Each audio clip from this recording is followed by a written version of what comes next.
Oui.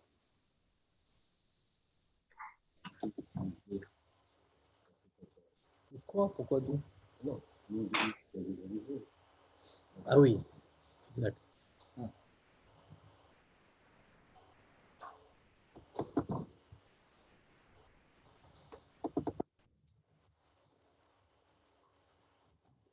Bien. C'est bon, c'est parfait. Là. Donc, alors comme on va se rappeler où on en était, nous en sommes donc au deuxième chapitre de Shara Yehud Vaemuna. On avait terminé le premier la semaine dernière, si je me souviens bien. Ah, Chaim, on n'avait pas terminé. On était resté à la fin parce que tu devais, tu avais dit qu'il y avait beaucoup de choses à raconter sur la fin du chapitre. Exact, exact. Donc, je ne me rappelle plus où tu t'en étais arrêté. Les 6 ou 7 dernières lignes, je ne me rappelle plus où. Je ne sais pas si. Shen Cheshbon, Otiot, Ad, Shor. On va décider arbitrairement parce que sinon on ne s'en sortira pas. Donc on va décider qu'on reprend.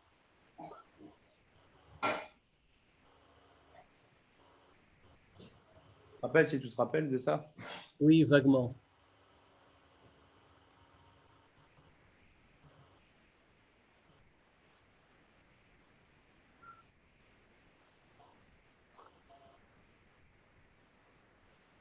Oui, je vois où on était. Enfin, il faut trouver un endroit où reprendre. Ça va être un peu difficile, mais c'est pas grave. On va faire un résumé. On va reprendre les dernières.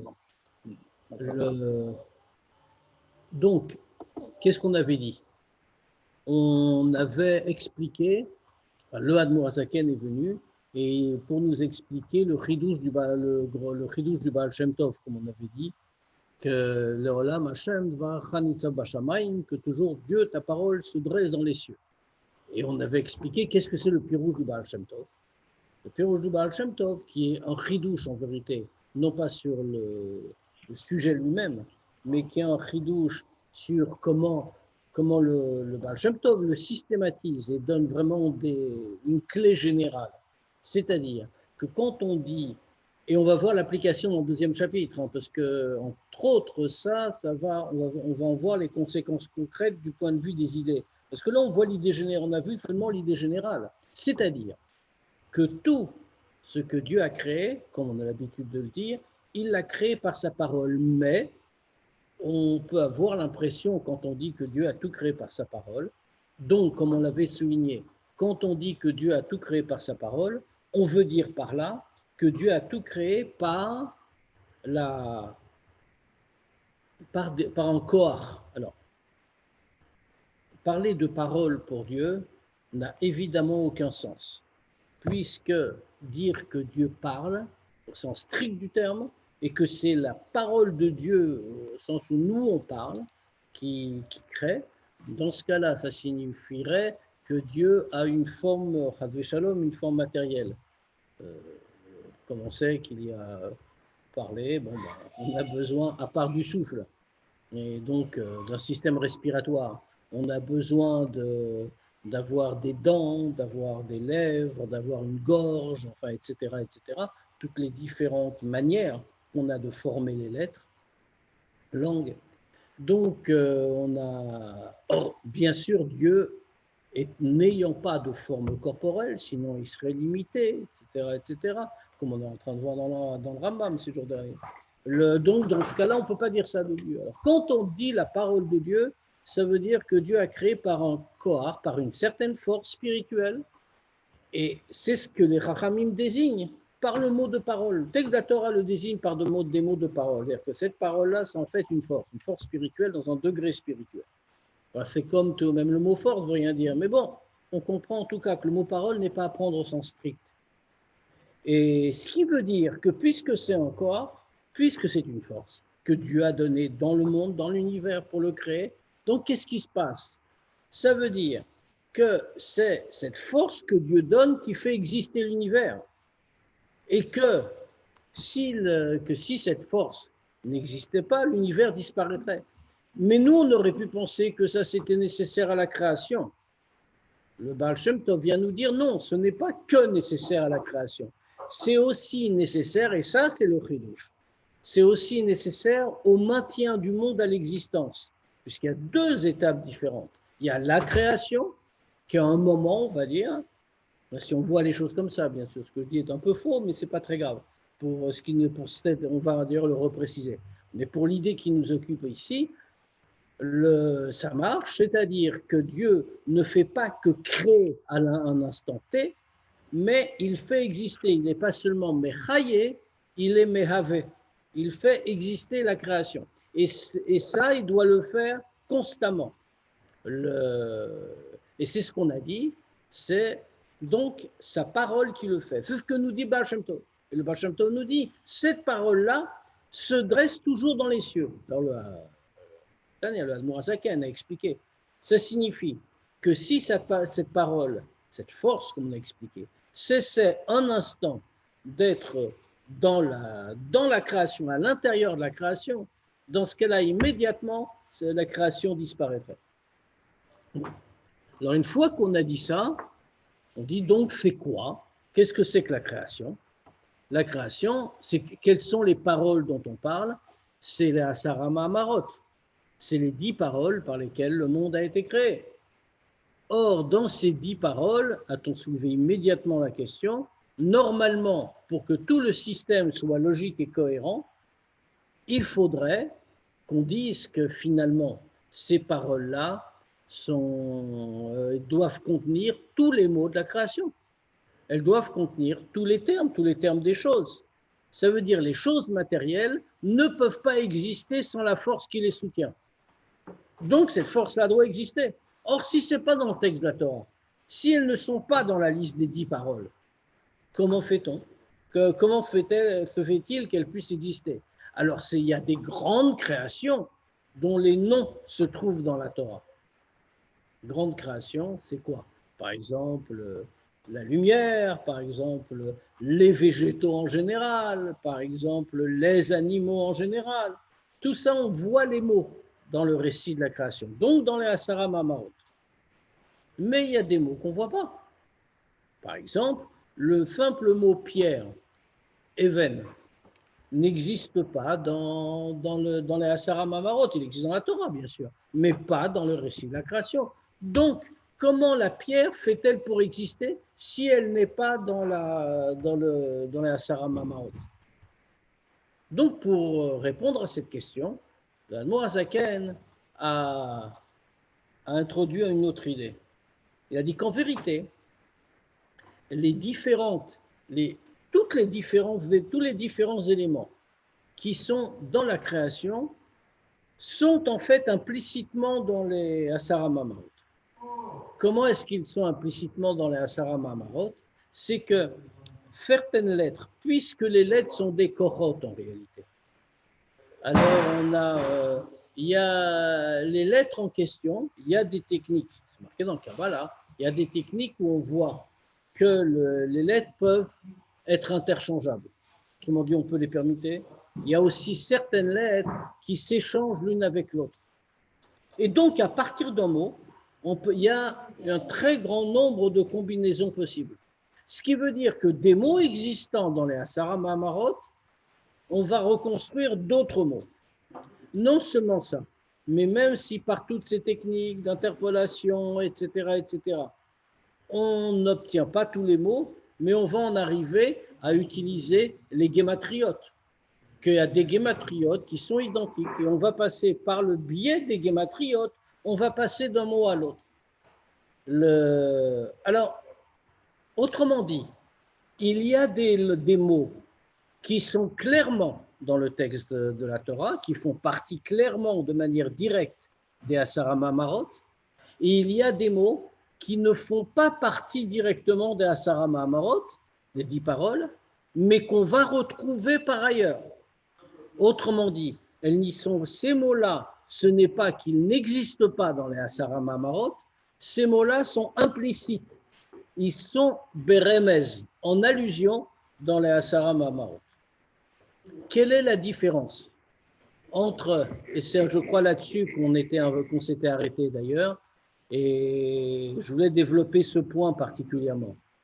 Qu'est-ce que ça veut dire que des lettres sont clairement énoncées ou sont bérémès? En réalité, comme on l'a dit, donc chaque lettre, alors on peut l'appeler comme on veut, en or, une lumière, en koa, une force. En vérité, même ça, c'est que des métaphores. Même chose, hein, comme je disais pour les lettres, c'est une métaphore d'une force que Dieu donne. Quand on dit une lumière, la lumière de Dieu, Dieu donne une lumière. C'est quoi la lumière? Pareil, il n'y a pas de lumière. La lumière, c'est du matériel. Certes, c'est du matériel particulièrement fin et subtil, très proche du spirituel, mais ce n'est pas du spirituel. Donc, quand on dit que Dieu donne une lumière qui est telle et telle, ça ne veut rien dire. On est en train de matérialiser, Rav Shalom, Dieu. Donc, dans ce cas-là, ben c'est pareil, c'est une métaphore. Alors, pourquoi on emploie tout ça? D'abord parce qu'on ne sait pas parler le spirituel, ça c'est une première chose. Maintenant, d'un autre côté, tout ce qu'on utilise a des caractéristiques intéressantes qui évoquent le fait qu'on veut désigner. La lumière, par exemple, c'est très intéressant comme idée. Pourquoi? Parce que la lumière s'étend infiniment, elle va jusqu'au plus bas, fait pas de différence selon l'endroit où elle tombe, elle éclaire tout ce qu'elle touche, en fait, etc., etc. Autrement dit, il y a beaucoup de qualités de la lumière qui sont très utiles pour comprendre ce que donne Dieu spirituellement. Pour les lettres, c'est la même chose. Les lettres, qu'est-ce que c'est? Elles ont une graphie, elles ont une forme. Cette forme-là, la forme même des lettres, les lettres, c'est une chose de Gdusha. Elles ne sont pas nées comme ça. Ce n'est pas des simples lettres. Au point que, comme on fait très bien, on est très makpid, on est très scrupuleux sur la forme des lettres. Pourquoi on a ces lettres-là? Les lettres de l'alphabet hébreu sont appelées Ktav Ashuri. Le Ashuri, ça veut dire parfait. Autrement dit, c'est des belles lettres, des lettres parfaites. Et même au point que le rabbi, d'ailleurs, un jour précisait que, comme on sait qu'il y avait aussi un autre alphabet qui existait avant avant cette écriture-là, il y avait ce qu'on appelait le Ktav Ivri. Aujourd'hui encore, il y a une secte en Israël qui a gardé le Ktav Ivri, qui n'a rien à voir, qui n'a vraiment rien à voir avec le Ktav Ashuri. Et la Gemara dit que ce Ktav-là, cette écriture, le Ktav Ashuri, Alouitam mi Bavel. Les Juifs, quand ils sont revenus de l'exil de Babylone, ils ont ramené cette écriture avec eux. Et ce qui est une vraie question, évidemment, parce que si tu dis ça et que tu interprètes que le Ktav Ashuri, donc c'est quoi? C'est une écriture babylonienne. Et comment on peut interpréter? Comment on peut dire que ça c'est la Shona Kodesh? On a emprunté un alphabet qui n'est pas à nous, un alphabet païen. Et le Shalom, bien sûr. Alors, Oui, mais la lettre, c'est la lettre. Non. Non, mais écrit en Ashuri. Et c'est un Aleph. Mais peu importe, si tu dis que... C'est-à-dire que Adam, c'était Aleph, d'Aleph même, même en Ashuri. Oui, mais tu as changé l'écriture. Or, oui. Tu dis, comment tu peux dire, par exemple, que si ton Sefer Torah, Shalom, est mal écrit, il n'est pas cachère. Mais t'as pas une bonne... tu dis que tu as une écriture babylonienne. Tu t'en fous. Et alors? Non, ce que je veux dire, c'est la représentation des lettres qui sont babyloniennes. Okay. Mais le texte est resté même. Oui, mais comment ça s'appelle, Bereshit bara Elokim. Oui, bien sûr, mais de quoi on parle? On parle de l'écriture, de la graphie. Toutes les interprétations. Mais le graphique, ça fait pas le. Bien sûr que si. C'est pas le. D'autant plus. C'est pas la Torah elle-même. D'autant, si, bien sûr. D'autant plus qu'il y a des interprétations sur le sens de la graphie des lettres. Il y a plusieurs Sfarim qui existent, qui étaient sortis. Il y a une série comme ça dans Chassidut qui a été faite par Yoel Kahn, qui s'appelle, dans la série de Sefer HaArachim, il y a 3-4 livres, Ma'achat Otiyot, ça s'appelle. Ma'achat Otiyot, il t'analyse chaque lettre, une par une, en te disant qu'est-ce que la forme de la lettre veut dire dans la Kabbalah, dans Chassidut. Ça veut dire, la forme des lettres a un sens. Et on fait plein d'interprétations dessus. Prenons un exemple tout bête, le Aleph. Comme je cite le Aleph parce que c'est marqué dans la Yom Yom, donc tout le monde le connaît. Qu'est-ce qui a marqué qu'un Aleph, c'est un Yud en haut, c'est Dieu, un Yud en bas, c'est un Juif, et il y a une barre au milieu, c'est une barre de Torah au mitzvot qui est en train de les réunir. Donc de quoi tu parles? D'accord, il y avait un Aleph, mais qui n'avait rien à voir avec cette écriture. Donc, qu'est-ce que ça signifie? Le Rebbe vient souligner d'ailleurs que Alouitam, ça ne veut pas dire qu'ils l'ont ramené, que c'était une écriture qu'ils ont trouvée à Babylone et ils ont trouvé que cette écriture, elle était plus intéressante ou plus facile ou je ne sais pas quoi. Qu'est-ce qu'ils trouvent? Qu'est-ce qu'il dit? Qu'est-ce qu'il a expliqué? Il a expliqué qu'avec cette écriture, les Juifs, au retour de Babylonie, ont ramené à Louitam, ils l'ont fait monter. Autrement dit, elle était déjà présente. Au point d'ailleurs que les commentateurs disent que la Torah, depuis le début, depuis le Har Sinaï, a toujours été écrite en Ktav Ashuri. Elle n'a jamais été écrite en Ktav Ivri. On dit cette écriture-là existait déjà. On reprend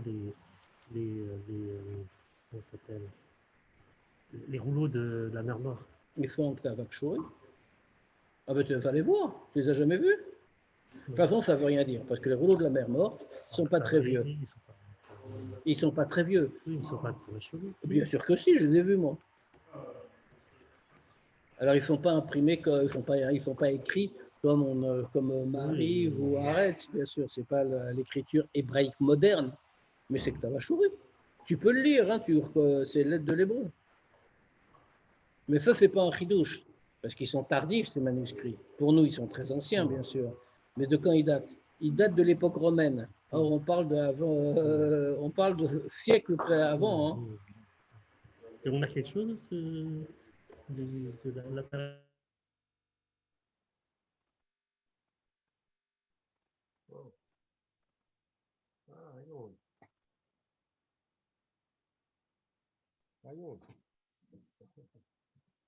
Les ennemis du peuple juif, aujourd'hui, ils ont une petite secte. Et avec des rituels bizarres, ils ont fait des trucs un peu. Non, eux, ils disent que. En fait, ils sont les descendants de Babyloniens. C'est connu l'histoire que quand Nebuchadnezzar, quand Nabucodonosor a envahi Israël, a détruit le Beth Amikdash, alors c'était les techniques de l'époque pour maintenir l'ordre, les techniques radicales. Il a enlevé tous les habitants d'origine, qui n'allaient pas être contents, allaient être séditieux et tout ça, et il a mis des gens à lui, au sens strict, même si aujourd'hui ça a pris un autre sens, des colons. Et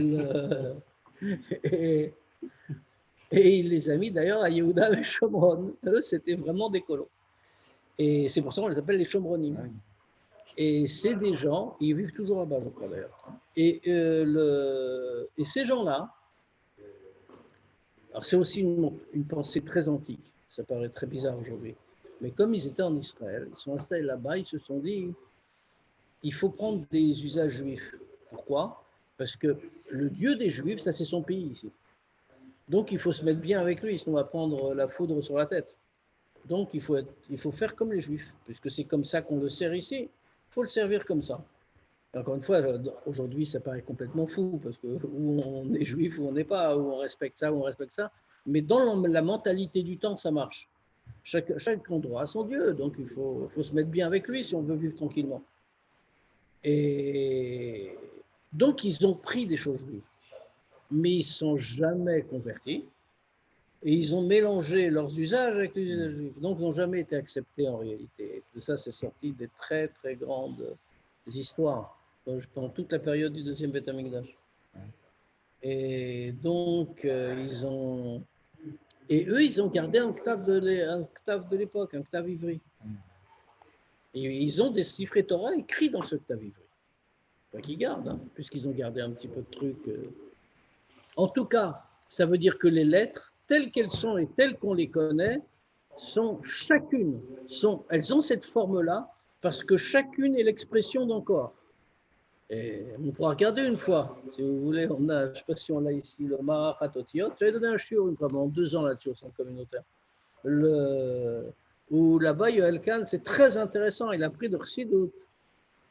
Il explique lettre par lettre. Qu'est-ce que veut dire cette lettre et pourquoi elle est comme ça? Et on voit quelquefois, dans le fameux passage dans le Mahamar Batil et Gani, le Rebbe analyse la différence entre le Kouf, le Resh et le He. On voit que les trois ont la même forme, sauf qu'il y en a un qui est équilibré, c'est le He. Il y en a un qui commence bien, mais il lui manque une jambe, le Resh. Et il y en a un qui a l'air très bien. Il est comme il faudrait être. Il y a d'un côté c'est rempli, et il a une troisième jambe, sauf que la jambe descend trop bas. C'est le kouf. Il fait toute une longue analyse, toute une arichoute sur ce sujet. Qu'est-ce que ça représente le fait que la jambe du kouf, elle descende en dessous? Qu'est-ce que trop bas par rapport à la ligne? Qu'est-ce que ça veut dire qu'il y en a un, il manque une jambe, parce que chacun pense le spirituel, le matériel, etc. etc. Dire c'est encore. Alors maintenant, pour certaines grandes créations importantes, ce Koach-là peut arriver directement des Asara Mamaot. Maintenant, pour des créations moins importantes, qui sont plus petites, dans ce cas-là, ce Koach-là ne peut pas arriver tel quel, il ne peut arriver qu'au travers d'un remez, qu'au travers d'une allusion, voire au travers d'une gématria. Plus on s'éloigne, plus on comprend que puisqu'il s'agit d'un Koach, d'une lumière si l'on veut, il s'agit d'une lumière qui descend dans le monde, que Dieu envoie pour créer et maintenir le monde. Donc on comprend que quand c'est direct, la lumière est forte et puissante et elle crée directement. Maintenant, il y a des aspects il y a des créations qui sont capables de recevoir cette lumière directe, cette lumière très puissante qui vient sans filtre. Maintenant, il y a des créations plus petites qui sont des détails par rapport à l'ensemble de la création. Dans ces créations qui sont des détails, la lumière ne peut pas, elle peut arriver jusqu'à eux, mais ces détails-là ne pourraient pas survivre, ne pourraient pas exister. Pourquoi? Parce qu'ils ne sont pas capables de recevoir une lumière d'une telle puissance. Et pour ça, il faut que cette lumière se contracte. Il faut qu'il y ait un tzimtzum. Pour pouvoir descendre à un niveau suffisant que la lumière puisse s'habiller à l'intérieur de chaque aspect matériel. Et donc, c'est pour ça qu'il y a une première contraction. C'est que le mot n'est pas explicite. Il est inclus dans les autres par le fait de la permutation des lettres, de l'échange, etc. Il y a un niveau encore plus bas. Ça ne veut pas dire plus bas en spirituel, c'est toujours la même lumière, mais il y a un degré encore plus contracté. C'est le degré de la gématria. Parce que qu'est-ce que c'est la gématria? Le degré de la gématria, qu'est-ce que fait qu'une gématria bichla? La gématria, ce n'est pas de l'arithmétique. Alors aujourd'hui, c'est vrai que des fois, il y a des rabbins qui sont spécialisés là-dedans.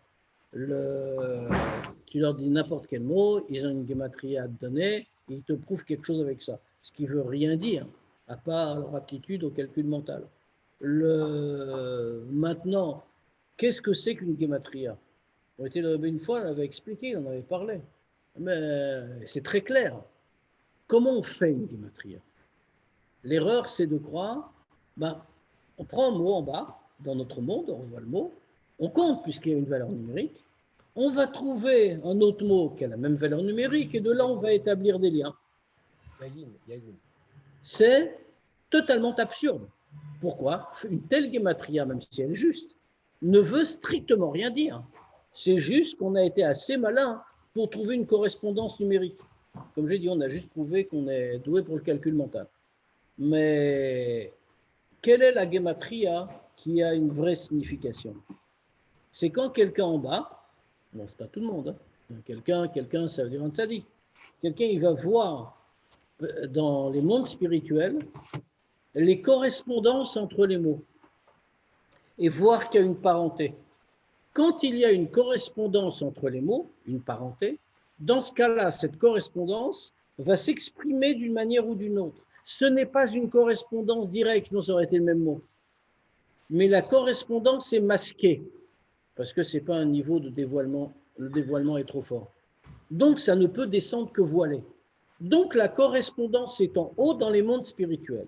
Alors, le tzaddik en question, quand il voit ça, quand il constate ça, il va regarder la correspondance dans le monde matériel. Et de là, il va sortir la guématria. Autrement dit, la différence, c'est que lui, il n'est pas parti du mot en bas pour trouver qu'il y a une correspondance dans les chiffres. Il a vu la correspondance en haut, il en déduit qu'en bas, il doit y avoir une correspondance dans les chiffres. C'est vrai que les gématriotes, quand c'est un tzaddik qui le fait, ou quand c'est un texte, enfin, quand c'est une gématria du Zohar, ça marche. Ou du Rabbi Shimon Bar Yochai, ou du Rabbi, on n'a pas de problème. Quand c'est stam, ça ne veut rien dire. Mais ça qu'on dit, ça c'est un degré supplémentaire, parce que ça veut dire que non seulement, on a changé de place les lettres, ce qui est déjà un voilement, puisqu'on ne pouvait pas le lire directement, mais on est même sorti totalement de l'alphabet. On est passé par des chiffres. Autrement dit que le voilement est encore supérieur. Pourquoi?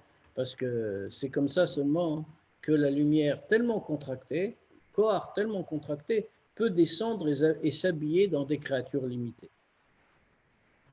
Et on va reprendre là, on est 5 lignes avant la fin. Avant la fin du premier chapitre, je veux dire. Vézé Shmo Asher Yikraulo Belashon HaKodesh.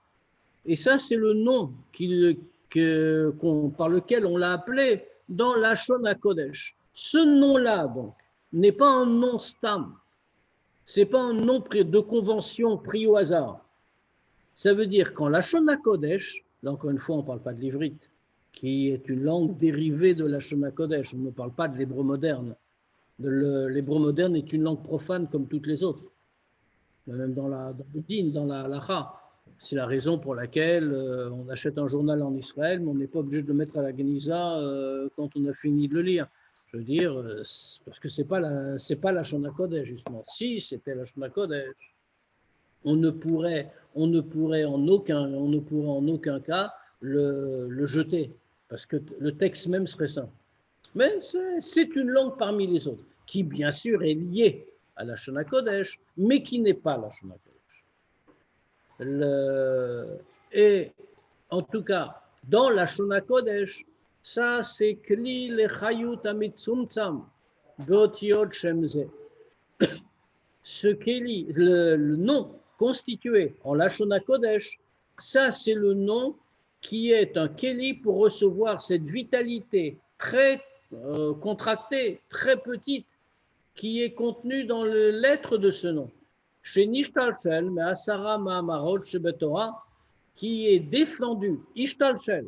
Et vous voyez le mot qui est employé ici. Ishtalshel, ça veut dire qu'il est vraiment descendu au terme d'une contraction. Ishtalshel fait comme Seder Ishtalshelut, l'enchaînement des mondes.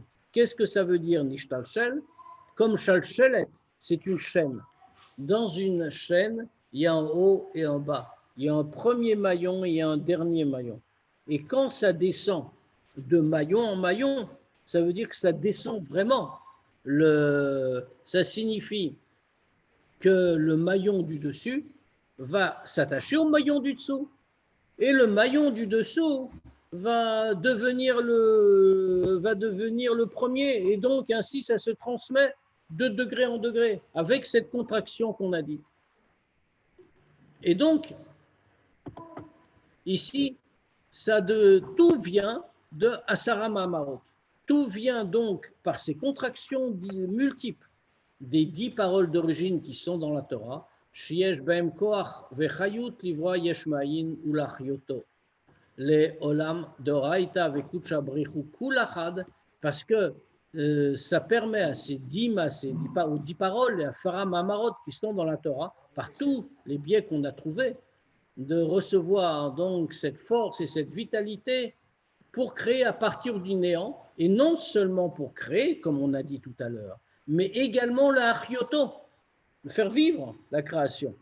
C'est-à-dire, comme on a dit, les olam, comme on voit, la chioto, l'éolam pour toujours. Elle se dresse, ces paroles se dressent toujours dans les cieux. Ça veut dire qu'elle est nécessaire non seulement pour créer, mais aussi pour continuer de faire exister constamment. Comment c'est possible? Doraita vekucha brichu kulachad. Quel rapport? C'est les paroles de la Torah. Comment on est en train de dire que les paroles de la Torah font vivre le monde?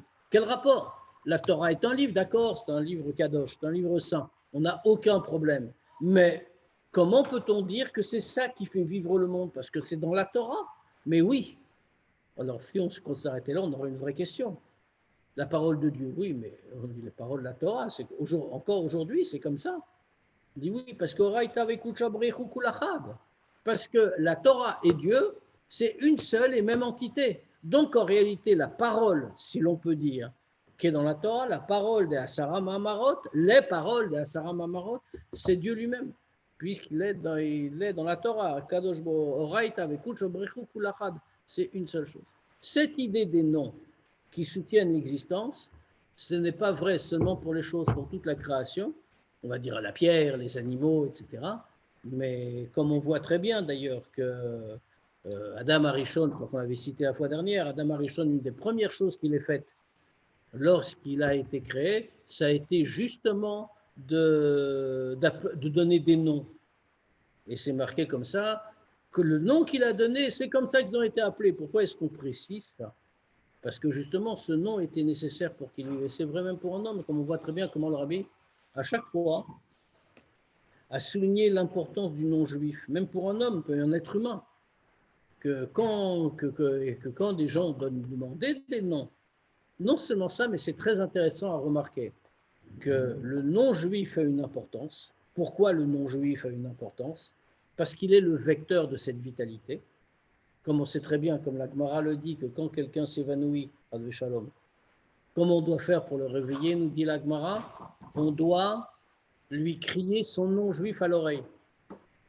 Quel rapport? Comment ça se fait? Eh bien, tout simplement parce que ce nom-là, c'est ce qui porte la vitalité, la chayout.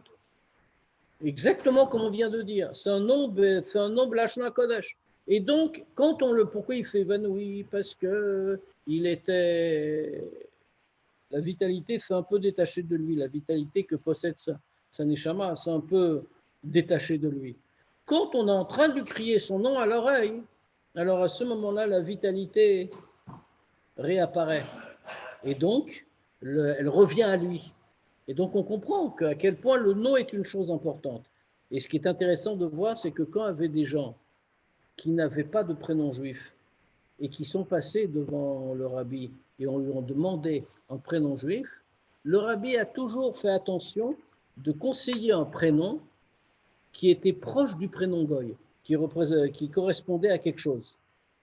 Pourquoi? Parce que le nom Bichlal est une chose importante. Alors bien sûr, avec la Shona Kodesh, c'est une autre chose encore, mais le nom en soi, c'est quelque chose qui a une influence. Bon, voilà ce que je voulais rajouter pour la fin depuis la semaine dernière. Donc, on va passer au chapitre 2. Bon, j'espérais finir le chapitre 2 qui n'est pas très long, mais malheureusement, nous n'y arriverons pas.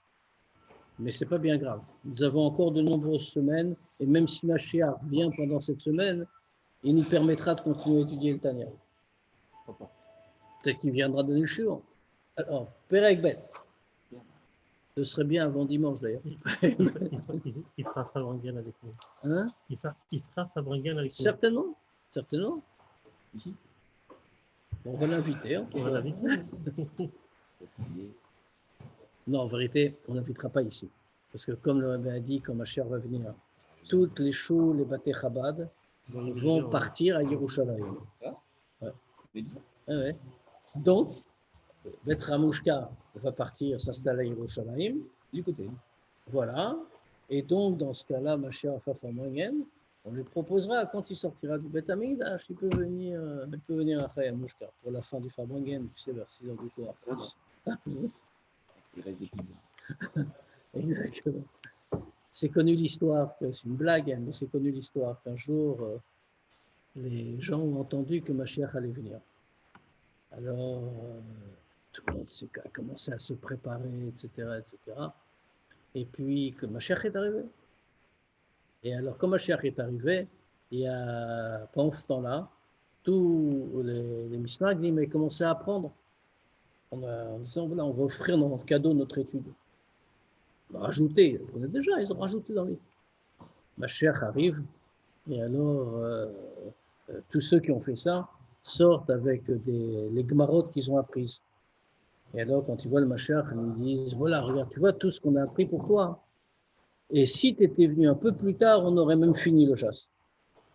Et alors, les Chassidim, ils ont aussi entendu que Mashiach allait venir. Ils nous dit, on va faire un grand Fabangen en l'honneur de sa vie. Et donc, Mashiach est arrivé. Et les Chassidim sont sortis pour l'accueillir avec les bouteilles vides de Mashke. Et alors, ils ont accueilli Mashiach. Ils ont dit, voilà, on a fait Farbringen en t'attendant. Et tu vois, si tu étais venu un peu plus tôt, alors on te laisse un petit peu.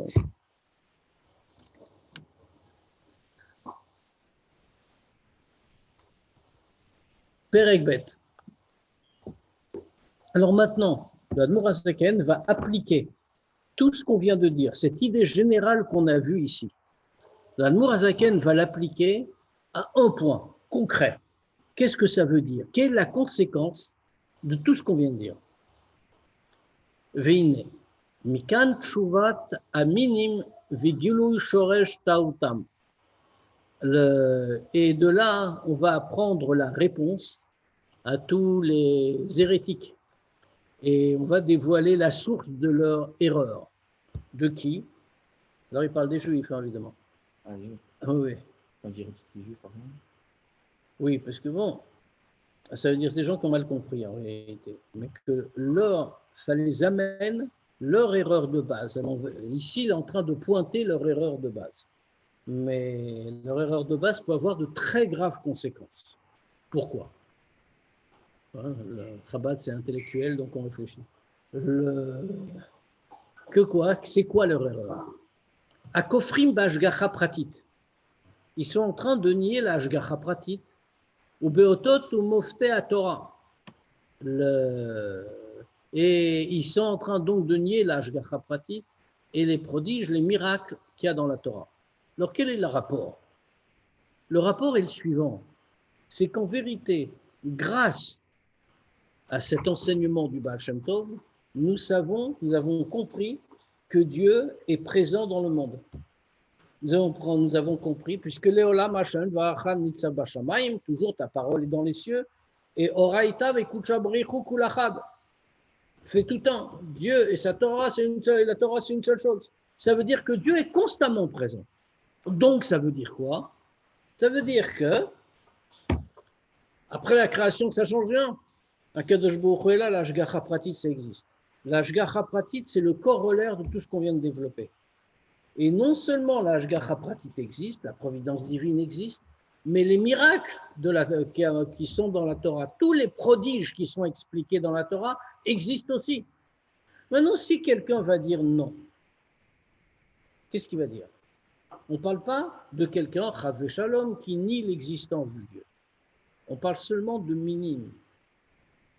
Autrement dit, ils ne sont pas complètement kofrim, comme il emploie le mot après, mais sur des points précis. Il nie Ashgacha Pratit, il nie les miracles dans la Torah, parce que ça, c'est la conséquence ultime. Si quelqu'un est un mine, il va dire, oui, je crois en Dieu. Et il est peut-être sincère, hein. Mais qu'est-ce qu'il y a marqué dans la Torah? Qu'est-ce qu'il y a écrit? Il y a écrit que Dieu a créé le monde. Point. Donc Dieu a créé le monde. Et après, le monde n'a plus besoin de lui. Et après, Dieu est parti voir ailleurs. Par rapport à Dieu, le monde est insignifiant. Donc le monde est en bas, il est très bas, et Dieu est en haut. Et il ne se mêle pas des affaires des hommes. Et ils vont comprendre comme ça. Si ils comprennent comme ça, qu'est-ce que ça entraîne? Ça entraîne que Dieu n'est pas présent dans le monde.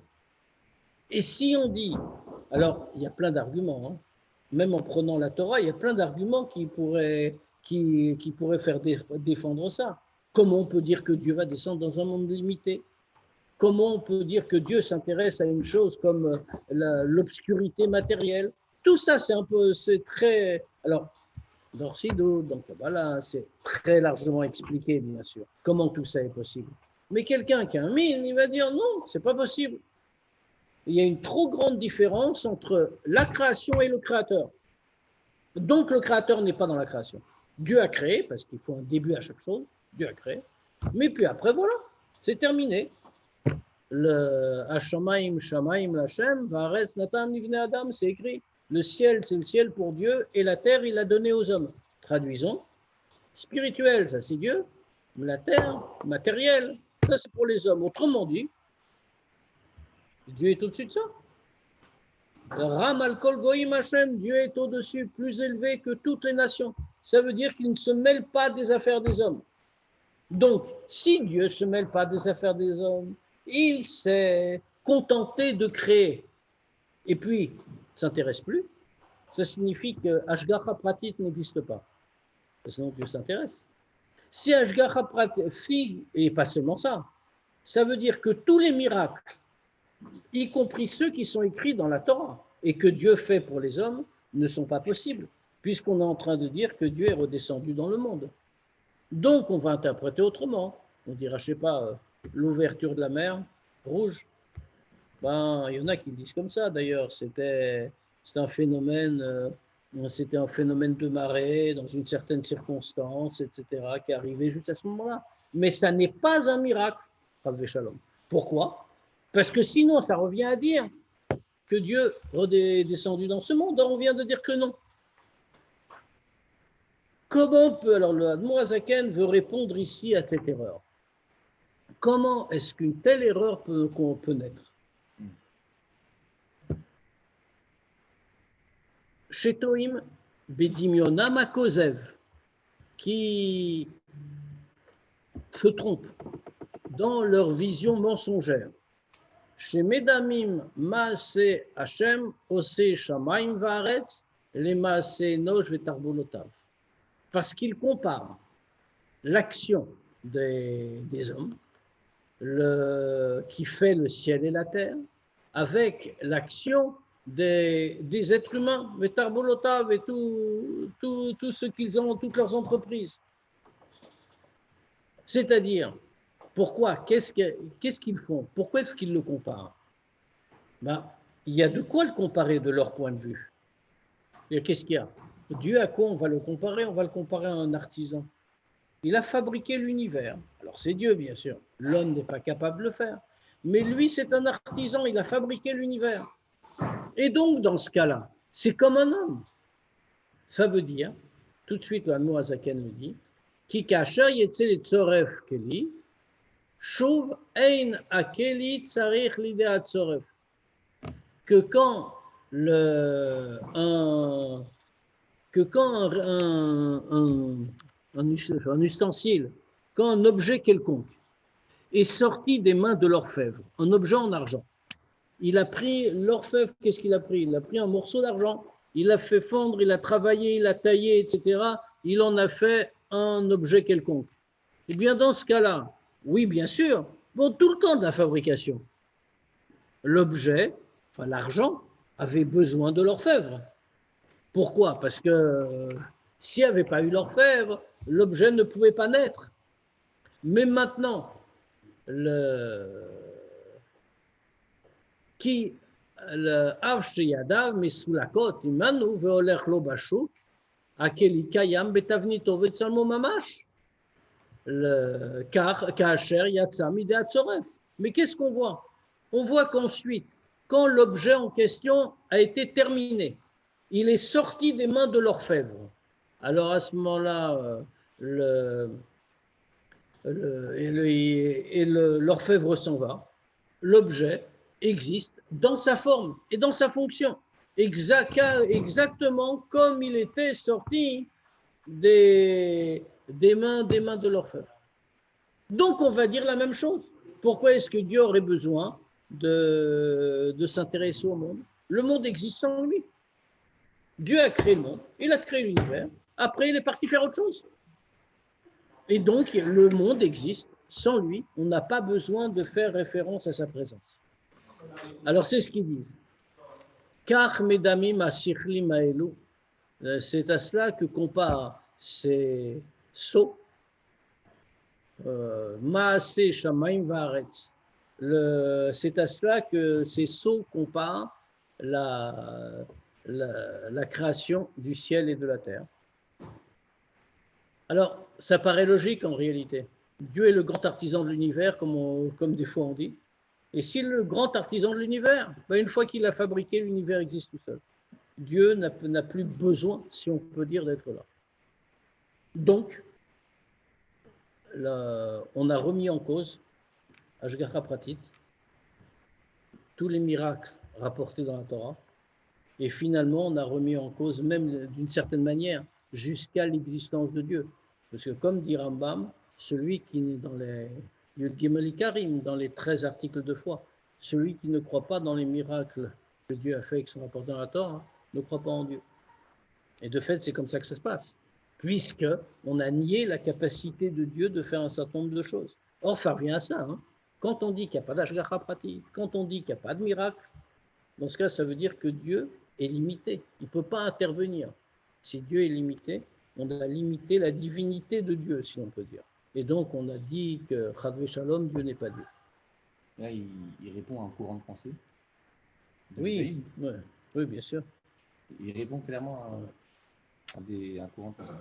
Et un courant qui existe depuis, pas du temps de Mourazaken. Hein. C'est le courant de pensée actuel, comme quoi les gens ils pensent que Dieu s'est retiré du monde. C'est comme un objet qu'il a créé, qu'il vit de par lui-même. En soi, c'est plus que ça en fait.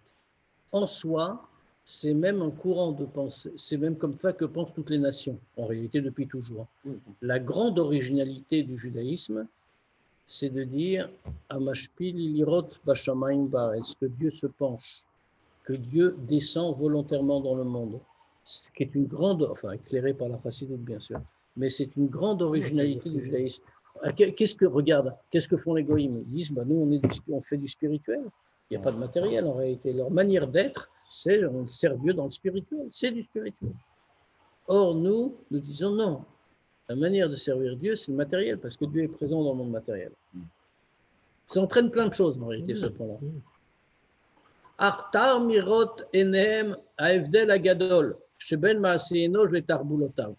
Mais leurs yeux ont été incapables de voir la grande différence entre les actions des hommes et leurs entreprises, qu'est-ce que font les hommes?